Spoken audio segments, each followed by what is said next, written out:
Good morning, friends. It's me, Shana Parveen, your biology teacher, here to continue your chapter number 11, sound.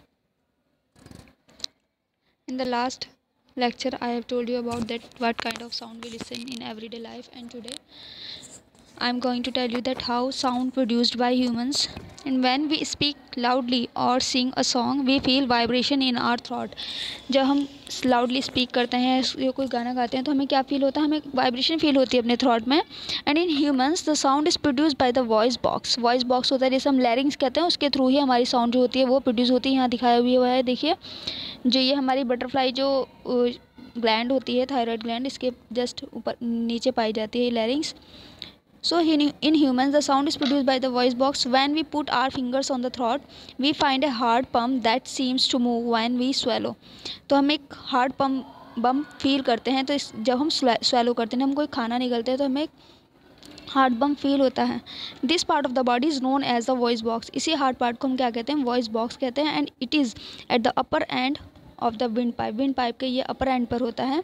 2 vocal cords पाए जाते हैं, are stretched across the voice box और larynx in such a way that it leaves a narrow slit between them for the passages of air. तो जो 2 vocal cords होते हैं वो क्या करते हैं, वो स्ट्रेच होते हैं, तो उस कंडीशन में एक साउंड प्रोड्यूस होती है, उसी से हम बोल पाते हैं. When the lungs force air through the slit, जब हमारे जो लंग्स हैं वो फोर्स करते हैं through the slits, the vocal chords vibrate. हमारे वोकल कॉर्ड्स वाइब्रेट करते हैं. यहाँ पिक्चर में दिखाया हुआ है इजीली. तो ये वोकल कॉर्ड जो हैं क्या करते हैं, वाइब्रेट करते हैं, producing sound. Muscles attached to the vocal cord can make the cord tight और loose. When the vocal cords are tight and thin, जब ये हमारे वोकल कॉर्ड टाइट होते हैं और थिन होते हैं, the type of quality of voice is different from what when they are loose and thick. जब भी लूज होंगे या थिक होंगे उसके अकॉर्डिंग वॉइस में भी हमारा डिफरेंस होता है. The vocal cord in man is about 20 millimetre long. Vocal cord जो होता है मेन का 20 मिलीमीटर लॉन्ग होता है. And in women it is about 5 millimetre shorter. Female में ये 5 मिलीमीटर शॉर्टर होता है. Children are very short vocal cord. Children का जो वोकल कॉर्ड होता है वो बहुत ज़्यादा छोटा होता है. That is why the voice of man, women and children are different. इसीलिए मैन, वुमेन और चिल्ड्रन की जो वॉइस है उनमें हमें वैराइटीज़ मिलती है. And now how we hear sound. हम साउंड कैसे हियर करते हैं. Vibration cause waves in the air. Vibration क्या करती हैं, एक वेव्स जो होती हैं, तरंगें होती हैं, वो पैदा हो जाती हैं एयर में. And we hear the sound when these waves reach our ears. जब ये वेव्स हमारे कानों तक पहुंचती है तभी हम सुन पाते हैं. And it will be more clear by the example of speaker. Speaker के एग्जाम्पल से हम इसे बहुत ज़्यादा क्लियर कर सकते हैं. When speaker is switched on, a membrane in the speaker moves backward and forward. आपने देखा है जो मेम्ब्रेन बनी होती है वो आगे और पीछे की ओर मूव करती है. And this cause the air molecule surrounding the speaker to vibrate. तो जो एयर मॉलिक्यूल्स प्रेजेंट होते हैं सराउंड द स्पीकर वो वाइब्रेट करने लगते हैं. And the area where they lie together, वो एरिया जहाँ पर ये रहते हैं, are called compression. And the area where they lie away from each other are called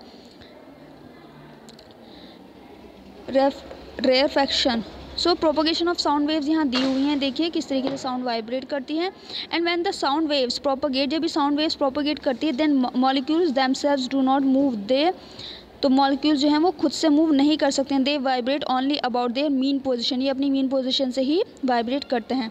and in this way it propagate and reaches our ears. इसी तरीके से हमारे कान तक पहुँचती हैं. That is why it becomes weak when the source of sound is away from us. तो इसीलिए जो साउंड्स की जो वेव हैं अगर हमसे दूर हैं तो हमें सुनाई भी बहुत कम जाता है. देखिए वेव मूवमेंट दिया हुआ है, रिफ्रैक्शन दिया हुआ है, कंप्रेशन दिखाया है, पार्टिकल्स मूवमेंट है, टू फिक्स एंड है. So propagation of sound waves in air. इस तरह से साउंड वेव हमें दिखाई, अगर हम बनाएंगे डायग्राम के थ्रू तो इस तरीके से होती हैं. A tuning fork is a simple metal fork. Tuning fork जो होता है सिंपल मेटल का फॉर्क होता है with 2 thick metal prongs. 2 thick metal prongs होते हैं. When we struck the tuning fork it gives out a sound at a particular constant frequency. एक particular frequency से ही हमें साउंड प्रोड्यूस होगी. And this property of the tuning fork is use in the laboratory to determine unknown frequencies. तो laboratory में इसका use किया जाता है. And also by musicians to tune their instrument. और म्यूजिशियंस के थ्रू भी इसका यूज़ किया जाता है. बाकी आज के लिए इतना ही. अगर आपकी कोई और क्वेरी है रिगार्डिंग दिस टॉपिक तो आप पूछ सकते हैं.